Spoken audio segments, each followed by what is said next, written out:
Welcome, welcome, welcome. We are so happy to have you with us today. So, Christiane, tell us. We would love to hear about your major life milestones and why do you consider these milestones impactful? Let's start there. Let's start there. So the key milestones, I like to call them Kodak moments in my life. First of all, I would say studying law and during university realizing that the law can have such a positive impact on gender equality specifically. Because I was looking at constitutional law and discrimination, and at that time it was the first time that organizations were clearly saying we're going to have positive quota, so meaning equally qualified, we will employ a woman. Okay. The second is having journalist parents. My mother and my father, both journalists, made me very curious and taught to be in touch with the current key dimensions that are going on in life. Likewise, he was fully supportive of, as a woman, you can go as far as you want. Full confidence. So the last and final is, it is so important to choose your life partner. I think that is the most important career decision. And did you do a good choice? Did you take so far so good? So far so good. It's been almost 30 years. But congratulations. But I would really say to all women, mothers, or even not mothers out there, but for the career, choosing your life partner is critical. Huge difference. I want to ask why. Because a lot of men, let's face it, are still concerned if the woman is the key earner in the family, or if women earn more. And this, as I said, applies to women that have children or don't have children. Yeah, so it's really doesn't make. So a lot of women struggle to find a partner who can accept the fact that she is more successful or even equally successful. So what does this end up with? If you have a partner who is not supportive, then you will either hold back, of course, or you will endanger the relationship. So I think it's so wise to choose a partner. Again, could be a woman, a man. Of course, we're being who is inclusive. fully supportive of the career ambition and of who you are. Yes, as a exactly, human being. Exactly. I would have a question for you, Christiane. Do you think you would have done it differently, or maybe not, if you wouldn't have had children? Would that make a difference? Because you had an impressive career. Yes, still do. Yes. And very often we hear people saying, "Oh, it's because she had or she didn't have." And I would be interesting to know, because I didn't have children. Yes. And very often say, "Oh, yeah, but it's normal because you didn't have children." So I see. That's a great question. I see. So tying back to the previous, how important choosing the life partner. Choosing the life partner. I would actually say, the reason for choosing this partner enabled me to have the career, in all honesty, because without him or without this setup, I don't think I would have been able to pull off this kind of career with at the same time looking after two children. And I'm very mindful what this means for single moms or parents that don't have the setup. Right. So I would say, in my case, the good news is when you have children, you are more efficient, for sure. And I was way more relaxed in my job because I knew I had a reason to go back home, meaning the danger of working non-stop was no longer there. Because very interesting. Because I had something finally, because I was a late mom, I think there are even less flattering words for that, but I had my first child with almost 40 and the second with north of 40. So by that time the career was already cruising, but I was working all the hours God sent. And I'm not saying I became lazy then, I would say I became more efficient, as in this is work, but then having private life. And when you have children, you have such a good reason to come home. So probably being clear on your priorities as well, and just really good at making choices between what was crucial, what was critical, and what was less important. Correct. Okay. And I will share something that is very personal, because we just had a dinner conversation, our family, yesterday, and we talked about, did we do a good job in the education and upbringing or not? And my daughter said, almost. I asked, is it 10 out of 10? And she said it's 8 out of 10 because you were never there. And it's true. Until my children were 13 and 15, I was never at home during the week. So, but one person was there. So I think that's okay. But coming back, if that wouldn't have been the support system, then you cannot have global travel. And just imagine your daughter say that, and you knew she was in the care of a nanny or someone that wasn't your husband. Exactly. You would be in a very different posture right now. Exactly. I mean, there wasn't a second where I felt they are not in the best hands. No, they were in the best hands. In the best hands possible. And I would encourage more relationships to look at who is the best person suited for period of time or the whole at the moment to take which role. Makes so much sense. And that's a huge takeaway for people of all ages. At all moments, look at who's good at what and what makes sense now. Well, home is also a company. That's where you distribute, right? Correct. The role of everybody. Correct. And it's interesting of your two children. You said your daughter is 8 out of 10. Yes, my son said 10 out of 10. Oh, yay! Perception is different. Yes, Yeah. totally. Fascinating. Totally. Interesting. Totally. So, we are all over 50 in this room. Yes. We're happy to say, we are proud to say. Yeah. Some of us are even over 60 in this room.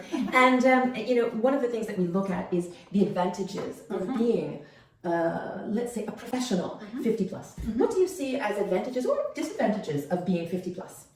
I see only advantages. Yeah, me too, I have to be honest. I mean, We agree with you on this. And I guess this gets back to the happiness curve. Right, we know it. Yeah, I'm sure you know it. Explain it. Explain it, I'm going to please. try it. It's basically a U shape. Yeah. And of course, we are very happy when we're young and when we grow up. And then, we read a lot about this. The first quarter crisis and stuff. 25. Exactly. It was just in the news the last days. So then it's kind of really going downhill. Yeah. You have all the responsibilities, etc. And then towards probably around 40, it starts going up. So bringing that in the professional context, I would say women 50 plus, they very often bring what I would call a hockey stick career, meaning children are out of the house or close to, having the experience, the wisdom, the resilience, and also the hunger, the appetite. Because now they can go full speed, finally. Yes. And that's what I mean by hockey stick. Yeah, it makes great sense. And great people leaders. Because I think we all know the queen bee element, that sometimes women in ex-com positions, they can be off-putting for other women. Not a role model you would want. A queen bee, she wants to be the only one. But the older the women are, the more they are really bringing others along and growing them and genuinely saying, now it's time to give back. Now I want to invest in their careers.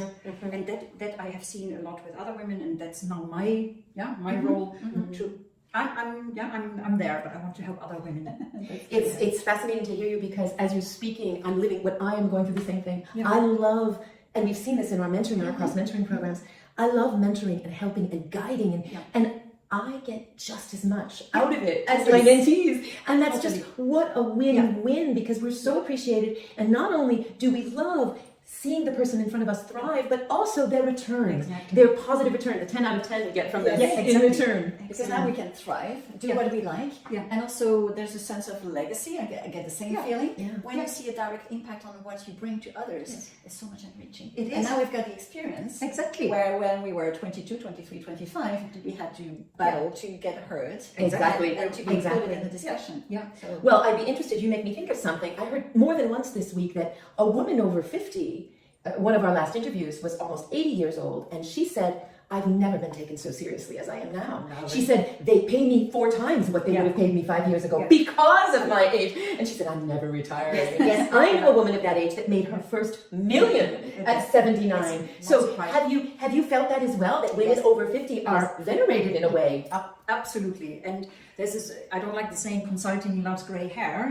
But it does. It goes in the same vein. Because it's reassuring. It's reassuring. And we've got experience backing us up.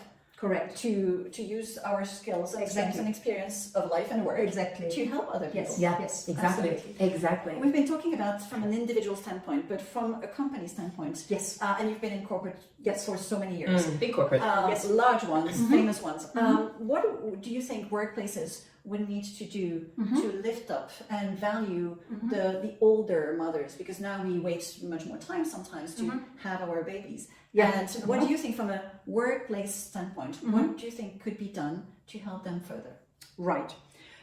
A couple of things come to mind. First of all, returning from maternity. That's always a big topic. And there, I think that's a whole subject on its own, where so many employers are still not offering the right level of flexibility and or career progression. But I'm going to zoom in my answer on mothers, but 50 plus and work longer. So here, I'd say a couple of things. Co-roles, co-leadership roles, sharing. Because what we just said, and where we got really kind of energized, was this giving back, this sharing. And maybe at 25 I wouldn't have wanted to share my job. Exactly. You want to protect. Protect my little kingdom, because I was go, queen bee. But now sharing a job with a man or a woman Absolutely. Yeah, that's a very good point. It's a very obvious one, in my view, because what do you give back? You give back the organization, your knowledge, your institutional knowledge, things that should not walk out of the door, but maybe you don't want to work 100%. Right. Yeah? So sharing in any way, flexibilities in any way. I love the idea that a big FMCG rolled out, which is to keep people, employees on the benefits, but not to pay any salary, Right. and to allow sabbaticals, project work, Consulting. entrepreneurship. For me, that is the future. So even though this may have stemmed from 50 plus, it's also younger people. Oh, and absolutely. Everybody benefits. We see that happening with the nurses in the United States. You've got these flying nurses all over. The hospitals are running on that now. And today in the work environment, we have acknowledged the fact that work doesn't mean one job. Yeah. It could be two jobs. It can be consulting plus one job. Exactly. Freelancer plus another type of freelancing. But the portfolio life at work has become much more the norm. Yeah. Whereas before it was just impossible. It was really more this, but now we're opening up, and we all know the pandemic helped, because It nudged us forward, it nudged definitely. in any dimension, nudged us forward, and now AI is doing its thing as well. So we have good factors, but the future is bright. Yes, so that's sort of the corporate. So we're seeing things that we can do. This is to retain women over 50. Do you think it's the same things that will help us attract them? Well, first of all, I think the HR departments and the leadership teams need to realize that they want to attract 50 plus more. That's for me. That's the wake up. That's the wake up. That's the wake up. And I think the UK is advancing, more than the continent when it comes to this. But that's the first wake up call we need. And then I think it's going to be easier to align with talent attraction policies, how do you interview, or maybe that is then more the HR machine that will kick in. But I'm still missing the wake up. The demographics are there, the data is there, it's all there. And I don't feel the drive as much. And I fear soon we will wake up and we have no employees doing the work. That's a reality. Exactly. That's a reality. Do you feel that they're not waking up to the reality that they know? It's not a mystery, but simply because they don't know what to change or how to change, that they don't accept it, or no, I think even though it's a stereotype, too often the perception is I hire somebody between 25 and 35, he or she or they or them is going to be way less expensive, but will be working hard, as we just said, mortgage and family just coming their way, and really squeeze all the work out of them. But that's a very short. Very short-term thinking. You know, Christiane, I'm going to share something with you, and I would love your thoughts on this. Statistics that we have seen most recently, globally, diversity, equity, inclusion is everywhere. Yes. 99.9% of corporates are doing something, but only 8% Of the are employees. doing something in age. I have no words for this oversight, because I don't either. It's such an oversight. And the good news, again, glass half full, is that the shift, and you will have seen this in the last 2 years. We are seeing we're it. seeing it. Yes. Yeah. We are creating it. Exactly. We're shaking it. We're Co-creating it, an unmet need, and offering something from it. Yeah, that's how I would phrase it. But for sure, it has been overlooked for way too long. And for the next 10 years, for me, ageism is the new sexism. It's going to be a top. It's going to be, and this is the phrase we quoted, isn't it? Together. before it's too late and before the tsunami comes over. Exactly. The silver tsunami, as we call it. So coming to tsunamis makes me think of thriving. Yes. What does that mean for you? Thriving for me means to look at first oxygen mask on first for myself. Yeah, putting the priority on you first. Not because I'm egoistic, but because you're not. Because I'm nice. Because you're not. Because you want to give. I want to give, but if I don't have any energy in the tank, doesn't work. Oxygen mask on first means I believe in a very holistic view, in that I'm doing something for my physical body every day, I'm doing something for nutrition every day. I totally believe in sleep, so I'm really prioritizing sleep, as we should all. I'm definitely learning more and more that people, contacts, friends, communication, sharing, what we are doing here, being physically in one room next to each other, that is so important, not always to just look at the screen. And bringing all these together with some meditation practices, and then, when this is all managed, spirit aligned, then... So you're really walking the WUSUT talk. I'm walking the WUSUT talk. Even with my sneakers. The shift in mindset. It is the internal voice of I should. I should not, but the should is gone. Yes. Now this is my choice. Yes. And you realize that you're your biggest and most important asset. Absolutely. As a whole. And I love the oxygen mask. It's so important because again, and I think this is a message, responsible women in the world, and we quoted a few of them this week on LinkedIn, need to think about that oxygen mask not as selfish. The oxygen mask is the most selfless thing we can do to preserve ourselves for others. Exactly. Totally. Exactly. I think that's a fabulous way to It end is. an We are not coming absolutely down. delightful Thank you. conversation. Thank you both. Thank you both. so much. And